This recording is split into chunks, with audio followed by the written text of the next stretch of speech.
This is Boxing Tickets, and I, in association with that prize guy, we're here at the Devenish for bragging rights today. We're joined with the new BUI Celtic Super Featherweight champion, Teo Alin. Teo, when we spoke last week, you probably didn't know how you were going to feel if you become the Celtic champion. You dropped to your knees. It was like a scene out of Titanic. How are you feeling? It was a bit over dramatic there. No, it wasn't even for the belt. It was just to get a win against a good opponent. Um, Lee was tougher than I expected. Now, credit to him. I was just really happy with the win because it was Lee isn't as I says he is Stevie. The biggest moment of my career will be when I beat somebody that's not a journeyman, and that's the first guy I've beat proper fighter. So that's why I dropped down on my knees because just buzzing with the win. When you sort of, I guess when you envisaged the fight, you were sort of saying you'd be on the front foot straight from the start. Be surprised if from the first bell, Lee was the one that was coming to you and sort of trying to force the pace on you? I know, but I just said that. Just playing mind games. So was the game plan was we seen a lot of Lee's fights. Lee was very comfortable coming forward and walking fighters down. So our game plan was second round, let him come at you, let him get his confidence and walk you down, and then just pick him off from there. Pick your shots, see your openings, and win, obviously. Do you find it easier boxing off the back foot? Like sometimes, it's been able to control, because that was your first time doing 8 rounds and stuff as well. Like you're able to control your pace and your rhythm off the back foot, obviously countering punches. Like, did you find it easier boxing that way? You've had the box of the back foot already as a pro, but with that experience of boxing off the back foot, you felt that was what was winning your rounds comfortably at times? I felt like I started off a wee bit tight, first and second round, and see after the third round, I started getting into my groove, and I was like I am a back foot fighter usually, and I just felt Lee was starting to slow down, and I seen more openings, so I just said I just feel comfortable, and I wasn't getting tired going on the back foot, so just stuck with it. What an atmosphere as well. Like obviously, everybody was standing on their feet afterwards. That's what you want from main event fights. No, it was That actually nuts.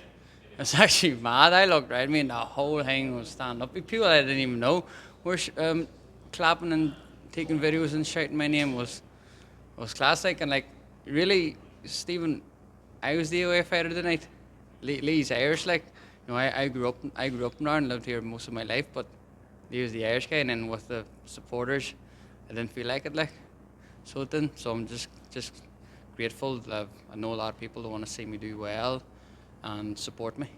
you're sort of like half Irish, half East Timor, aren't you? Like sort of, you're not going to say I'm Irish. You're not going to say I'm fully East Timor because you've lived here a long time. But for everybody else's eyes, it was an Irish domestic fight. Exactly, and I'm grateful for boxing making me feel like I'm part of the community because like people that don't know me wouldn't say, oh, Theo, he's Irish, like I'm just foreigner, like you know what I mean. But I'm just grateful that I know a lot of good people that don't care about where I'm from and just want to support me and see me do well.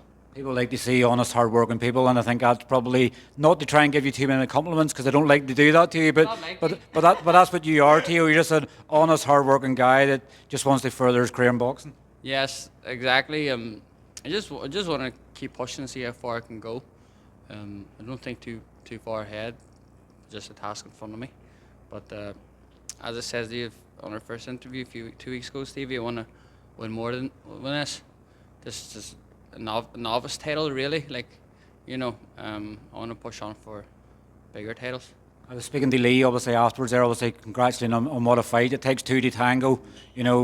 It wasn't the fight that you probably expected it to be, and, that's what made it a good fight. But he was saying before he even started boxing, he was watching you. So, like, you fought one of your fans tonight, and I know you'll be good friends sort of afterwards, and you maybe spar him because you seem to Yeah. spar everybody nowadays. But, he was a fan of yours, probably, him watching and studying the sport coming into the sport. So, and he's now fought you as well, and I think he was just appreciative of having a good fight also.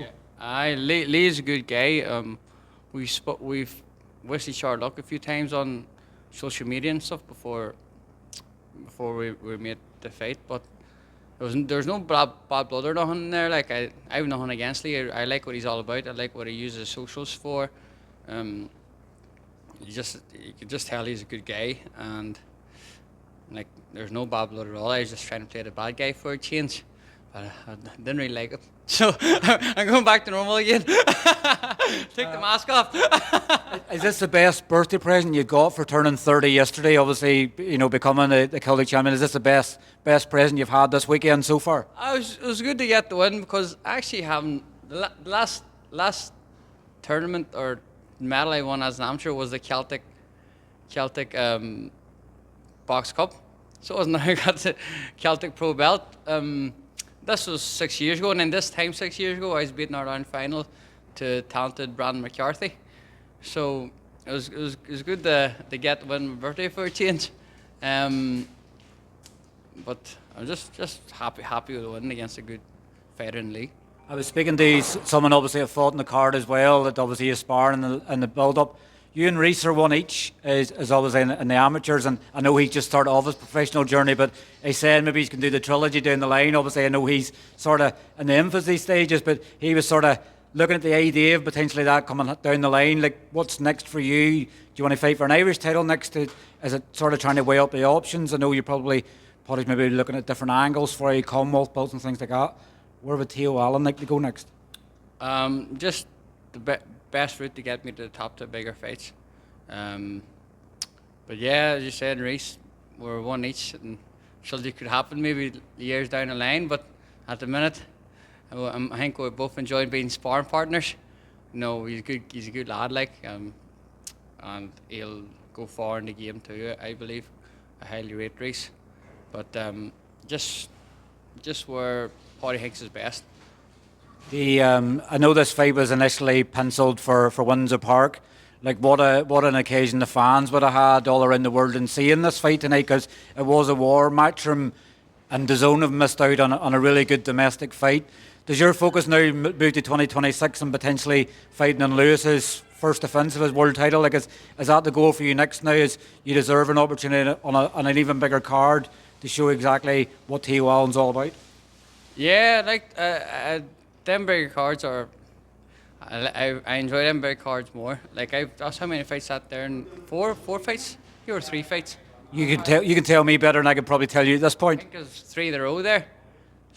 And I think the fans are getting a bit sick of coming to Devenish all the time, but they just come anyway because they want to see me do well. So I'm grateful for it. But I'd like to give them an away day, maybe even overseas somewhere. Be class.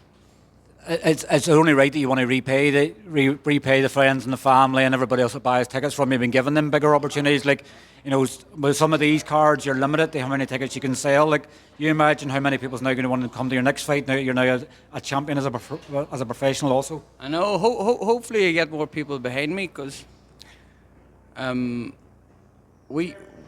helps us progress as fighters. If they see that you're selling tickets, that's when you're getting your opportunities. This is only my 2nd year as a pro. I had my 2nd fight as a pro this time last year. Now I'm champion in my 6th fight, but I really only got this opportunity because of the tickets I sell, I think, the fans I bring. So just opened doors up for me, and I'm grateful for it. It's similar in some ways to Paddy. Obviously, had Paddy opportunities to start because he could sell tickets. Won his first bout, which was a Celtic title. And look where obviously Paddy's career's went to, and I don't think he's finished just yet. And I don't know that you look up to Paddy as being your manager or anything else, but I guess it's a first step for you in potentially fighting on headlining cards in the zone all around the world and in America and things like that. It's not too far to dream of that, is it? No, it's not too far to dream. As you said, Paddy done it, so he should know what way to manage me to get me up there. So hopefully you get that. What's the celebrations going to be like, and when you go back home this weekend? Is there an open top bus planned or anything like that? What's the celebrations? I'm just gonna order me and the dog a pizza and just put the feet up and watch TV or something, and then just take the wee girl for a walk and stuff, and just enjoy family time. I'm not a big drinker or nothing. I don't even think I've drank after a fight yet, but I think the woman's booked a birthday party for me on the 22nd, so. You're not supposed to know about these things. They're supposed to be surprises. So I'll probably have a few drinks then.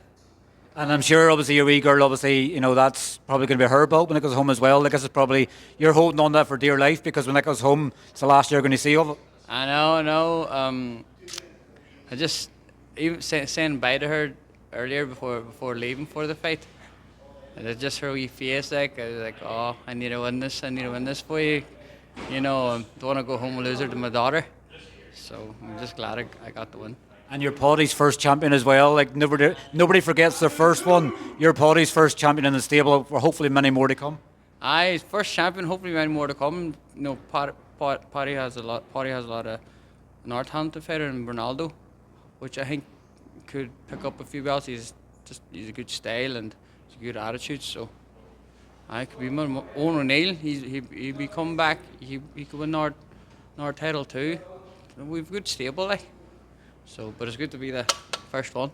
Definitely. Well, look, obviously I know there's other ones waiting to speak to you. Congratulations, obviously, on a brilliant performance. You're now the new BA Celtic Super Featherweight champion. You're probably going to change your name on Instagram, on WhatsApp for obviously the group now. Obviously everybody will be looking for you in the group because the champ is in the building. The champ is here. Well, look, thanks for your time. Enjoy your celebrations, and I'm sure we'll catch up with you very soon. Thank you very much, Steve. Thank you for your time. Thank you for everything you do, lad. Thank you. Cheers, Teo. Thank you.